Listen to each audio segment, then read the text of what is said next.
اعوذ باللہ من الشیطان الرجیم بسم اللہ الرحمن الرحیم کیف یہدی اللہ قوما کفروا بعد ایمانہم وشہدوا ان الرسول حق وجاءہم البینات واللہ لا یہدی القوم الظالمین اولئک جزاؤہم ان علیہم لعنۃ اللہ والملائکۃ والناس اجمعین خالدین فیہا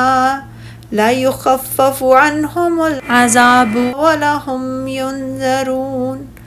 الا الذین تابوا من بعد ذلک واصلحوا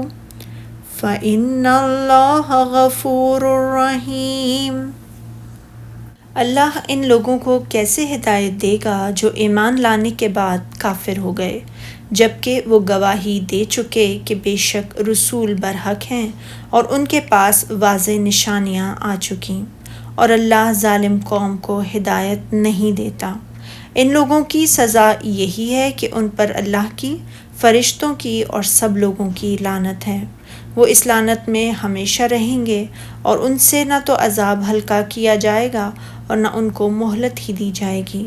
مگر جن لوگوں نے اس کے بعد توبہ کر کے اپنی اصلاح کر لی، بے شک اللہ بہت بخشنے والا، نہایت رحم کرنے والا ہے۔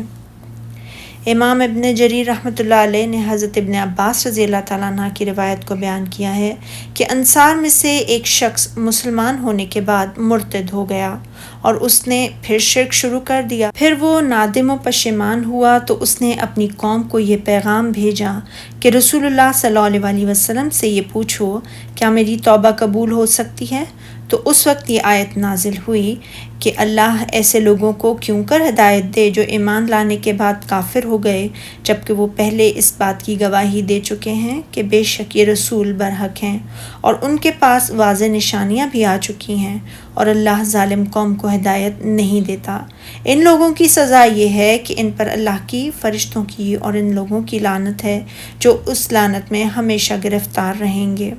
ان سے نہ تو عذاب ہلکا کیا جائے گا اور نہ ان کو مہلت دی جائے گی، مگر جن لوگوں نے اس کے بعد توبہ کر کے اپنی اصلاح کر لی تو بے شک اللہ بخشنے والا، مہربان ہے۔ اس کے بعد اس کی قوم نے اس کی طرف یہ پیغام بھیج دیا تو وہ مسلمان ہو گیا۔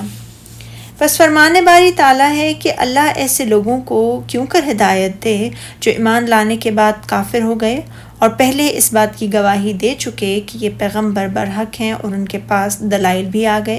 یعنی رسول اللہ صلی اللہ علیہ وسلم ان کے پاس جس دین کو لے کر آئے اس کی صداقت پر دلائل و براہین بھی قائم ہو چکے، اور اسلام کی حقانیت پوری طرح واضح بھی ہو گئی، لیکن پھر یہ شرک کے ظلمت کی طرف پلٹ گئے۔ تو اس اندھے پن کو اختیار کرنے کے بعد یہ لوگ ہدایت کے کس طرح مستحق ہو سکتے ہیں؟ اسی لیے اللہ تعالیٰ نے فرمایا اور اللہ بے انصافوں کو ہدایت نہیں دیتا۔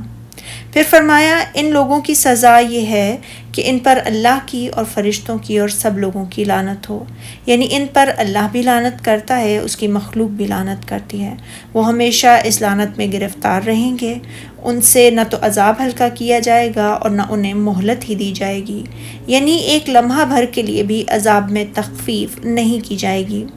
پھر اللہ تعالیٰ نے فرمایا ہاں جنہوں نے اس کے بعد توبہ کی اور اپنے حالت درست کر لی تو اللہ بخشنے والا، مہربان ہے، یعنی یہ اللہ تعالیٰ کی اپنی مخلوق پر بے حد لطف و مہربانی اور رحمت و شفقت ہے کہ جو اس کی حضور توبہ کر لے تو وہ اس کی توبہ کو قبول فرما لیتا ہے۔ سبحانک اللہم و بحمدک اشہد ان لا الہ الا انت استغفرک و اتوب الیک۔